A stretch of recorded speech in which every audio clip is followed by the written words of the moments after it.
Hey guys, Youngblood with you, and I wanted to go ahead and get you a first look at the Drake Buccaneer that's now available in 2.6.2 once that gets released to everybody. Now, this ship is designed mostly like we expected it to be and what we've seen through the development.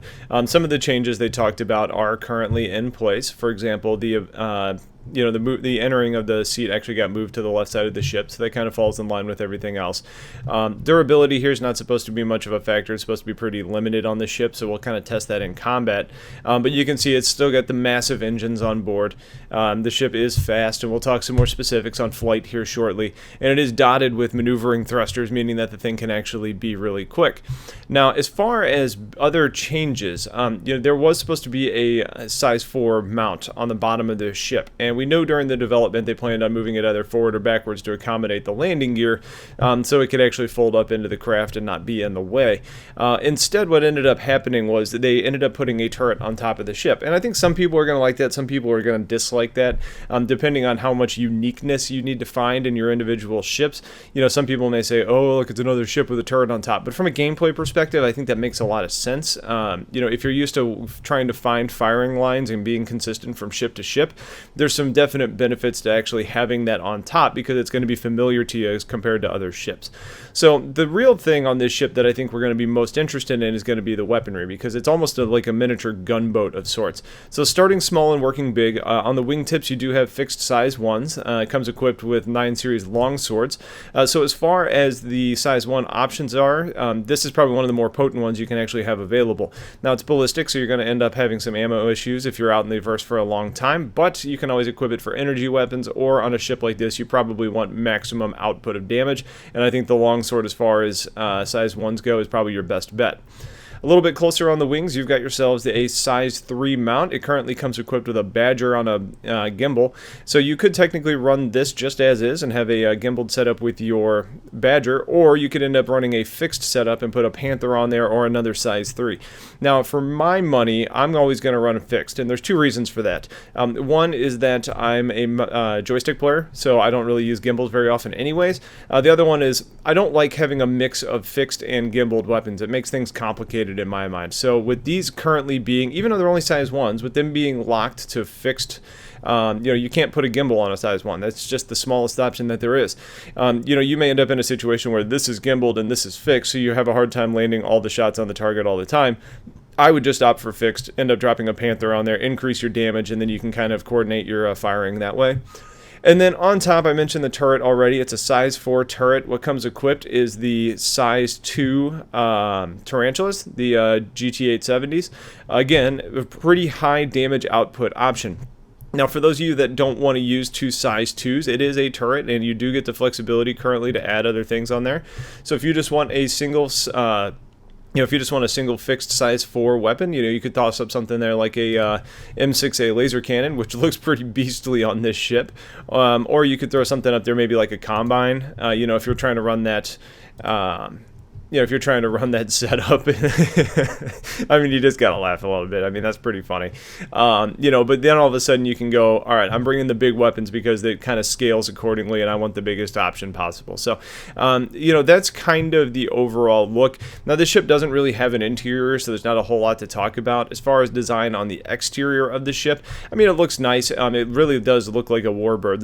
There's no I guess, questions about what this ship is built to do. So we're going to get out and actually test it in just a minute in some combat. We'll probably head into Arena Commander and do some Vandal Swarm and some combat with the with other players in multiplayer, so we can give you a little bit more info there. As far as speed goes on the ship, top speed in SCM is 220, so pretty fast, and then top speed as far as boosting is about 710. So it is a fast ship. It accelerates very quickly.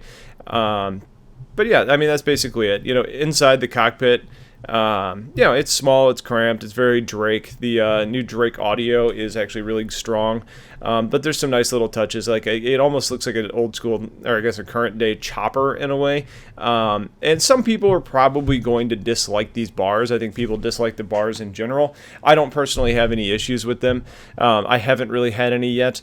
You do have these, which can kind of interfere with lining up your shots, but in all reality, you have a HUD, so you kind of have the ability to see where things are anyways and still land dodge shots, but if you're a real visual person, these may be bothersome to you. But in actuality, for me in gameplay, they don't really make that much of a difference. So we're going to go ahead and get into a game, and we'll start talking about how this thing performs.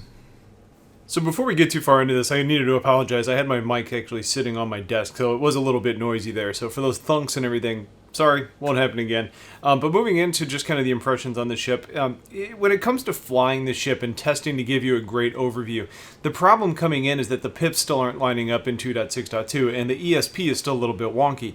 So actually landing shots is problematic in all ships, but especially in the Buccaneer right now, based on having 3 different weapon types when you have the stock setup, and with some of the flight model it possesses, making it prone to oversteering and drifting, if you push it to the limit. Now, the damage output is pretty decent overall, but I'd make some changes to what's on board. For example, I found that I liked running size 3 tarantulas on the wings instead of the Badger to increase the damage output potential, and that also ended up lining up the pips a little bit closer. I also like tossing an M6A on top when running the M line of lasers on all the other hardpoints as well. Again, it kind of aligns the pips, and that M6A as a size 5 does a lot of damage. As a size 4. The stock loadout just really isn't bad, but like most of the ships, there's just better options that are available to you. Now, the ship is prone to overheating with sustained fire, so I'm not sure if that's a weapons change in .2 or if that's a Buccaneer pipes problem with the cooler, but if it's the latter, that could have very well been planned almost as a balancing factor, because we know this thing carries probably a lot more weapons than it really should for the size of the ship. The durability is a little better than I expected it to be. Now, granted, it comes at a cost, because it seems to be similar to what the Gladius used to be, with it being very prone to losing a wing. And when you lose a wing, you lose 2 weapons and a whole lot of control. It's actually big enough. It's actually a big enough deal losing one where you're pretty screwed without it. So that lack of durability on the wings is a pretty big issue. Now, the ship itself is fast. The ship accelerates crazy quick, and while you can actually change your orientation pretty well, you do inherit a lot of momentum in its current state. So it's a weird bird to fly, sometimes feeling very agile and capable, other times it feels like you're battling to get the direction you want.